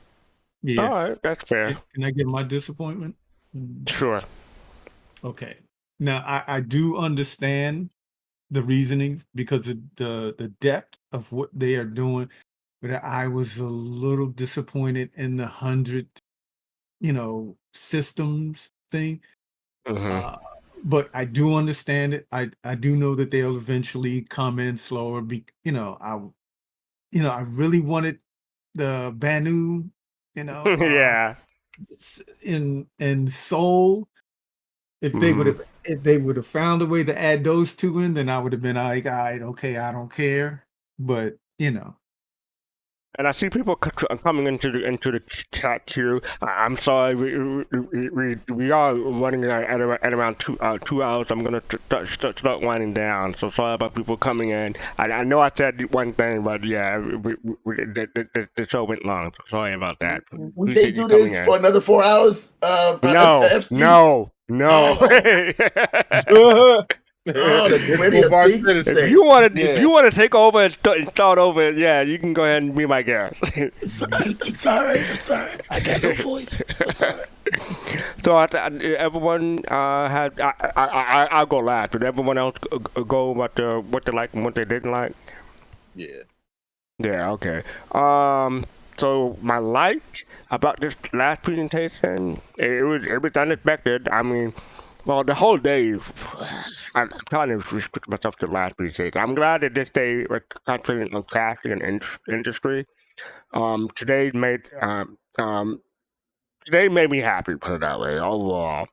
But particularly about the last presentation, I took notes, and I'm just looking. I'm scrolling down. I had 3 pages of notes, just scrolling down. So I can't really pick one thing or 2 things that really stood out to me. Player progressing, guild reputation, economy, star sim powered dynamic economy. I'm looking forward to all that. Death of a spaceship. They kind of hinted about that previously, but all that was good. But I think the last half of the last presentation is what a lot of people are going to focus on. and yeah, that butt weight, there's more. With the Bengal with the Bengal reveal, that was that took the cake. So yeah, I'm gonna try to work with people who are building their own bases because I'm not gonna do that solo. No, that's too much work. That's for I me. think Something I didn't like. I agree with Colossal. I would have loved to see Tony Z. They promised. They've been promising. No, that's not promising. I don't want to say that word. I've been expecting to see Tony Z for the past year. We haven't seen him in a year. He still works there, but yeah. So I have a question to Yeah. you and Well, Colossal. Go ahead. Okay, go ahead. no, go ahead. How long do you think it will take to complete a bingo? See, I don't know. I don't know. I mean, because the thing is, because that's like along the lines of how long I think it'll take to complete a station. Because You won't. I You don't really know won't questions buy are it. good. I mean, look, if it was Colossus Utopia, it should take you a year. Yeah, I'm thinking. If it was Colossus Utopia, because I mean, Really this is an MMO. Okay, this ain't no freaking sprint. It's a marathon. Okay, look, go ahead. Yeah, go ahead, buddy. Go ahead, FC. Let me put it this way: the EVE Online, it takes 3 months to make a Titan, so I'm gonna say 3 months for Bango. Okay. And they're similar size, but yeah. Yeah, I mean, because a year is a long time. Because I mean, what happens when someone comes along and blows the station? All the material is potentially lost. So Now, a this year is is too long. Too long. Low, sweet Now that's the cherry. part that I'm coming up to is about the defenses that I wanted to ask you about, but I want to continue to go, because we've all been up. But when you look at this, right, and you look at the defenses and all of this is going to definitely drive PvP in this Yeah, game. I agree. Yes, but it's also going to go ahead and drive longevity. Chris Roberts said That's he does true not also. want you. Yeah, he said he does not want a ship to go ahead and tussle for a minute or two. It should take a long time, a while. I don't know what by definition what a long time is, but we see fantasy shows where a starship is fighting and all of a sudden it's down within what 5-10 minutes. It shouldn't take that long to take down the capital ship, and it definitely. I'm sorry, it shouldn't take that short to take down the capital ship. It should take down as long. These people, if you learn about the Battle of Vega, the Battle of Vega lasted longer than 15 hours, right? It lasted for a long time. So these star bases should have a whole bunch of hit points, which is what they said. And you better come in there prepared, because when I saw them come in with a hammerhead and a couple of ships, I was like, that's not enough. Yeah, that's not okay. enough. Yeah, I didn't think of it that way. You're right. I didn't think of it that way. They came in with the Cutlass first, right? The Cutlass came in first, and hit up another ship, and then boom, a hammerhead. I was like, you're gonna lose. You're gonna be out. Even if you board it, you're done, because I'm quite sure they got some interior defenses, which they did. So, I mean, you're gonna have to have a huge ground force. You're gonna have to have some logistics set up, and you're gonna have to make sure that people have time to fight. At least a minimum of 4 hours, at least a minimum. Because that's what we see all the time, even with these role player organizations, like when they play Atlas, they ask them, "Hey, we're going to go out for an excursion. Do you have 2 hours to spare?" Right? So I'm excited. I may be rambling, but I'm excited on that piece, because it's going to require a lot of resources, and if it requires a lot of resources, it should take a lot of time for you to either take it, tackle it, or try to take over it. And right here, I'm showing the last cutscene before the Bengal reveal, and I think we're going to end it here. So I want to say thank you all for joining me. Thank you, Pops, and thank you, Face for joining me. Thank you again, Colossal, for joining me and being my co-host again, even though it's too early to show your beautiful face. That's right, but I got my coffee. I'm up, but my face is not ready today. Okay, that's good. That's good. Yeah. So, Griff, I'm letting you know I'm not doing this thing early again. No. I'm gonna have to find someone else next time. I'm not getting this up early. I don't mind doing it as long as I drag fastcart over. Thank y'all for being in chat and watching. Appreciate it. You want to become a Soul Bro, Soul Sister, Soulmate, Soul Citizen membership, having privileges. Click the join button below on YouTube. Captain Sure is fun. Thank you for the 500 bit. Thank you. I hope y'all enjoyed the show. We're gonna go raid Astropub. But yeah, you want to follow us on social media? We are Soul Citizens. We're actually on the end everywhere. If you want to support it, you can buy merchandise. Just look at that shot. To make you want to support it, you know how to hit like, subscribe, or follow, depending on what platform you're on, and hit the notification bell to know when we go live. And before we do that, I just want to say, talk about our other shows. We are Soul Voices on Saturday. Should be returning next week. But yeah, as far as I know, it's returning. So that's Saturday 3 p.m. or 2 p.m. Eastern. I haven't changed that. That's what it should change that. But it's Saturday 2 p.m. Eastern, and that'll be 6 p.m. UTC, and that is part of Podsat or Podcast Saturday, where you get Star Citizen podcast all day long, starting with Soul Voices at 2 p.m., followed by Captain Table at 4 p.m., and Relay Station at 9 p.m. And then next week, next week, we're not having a show tonight. This is our Sunday show. So I'm not having a show later tonight. We're going to return next week, next Sunday, and that's going to be our review. The events that began, talking about everything that was covered on CitizenCon. So we just talk about this one presentation today. But yeah, next week we'll cover the whole of the CitizenCon. So check us out for that.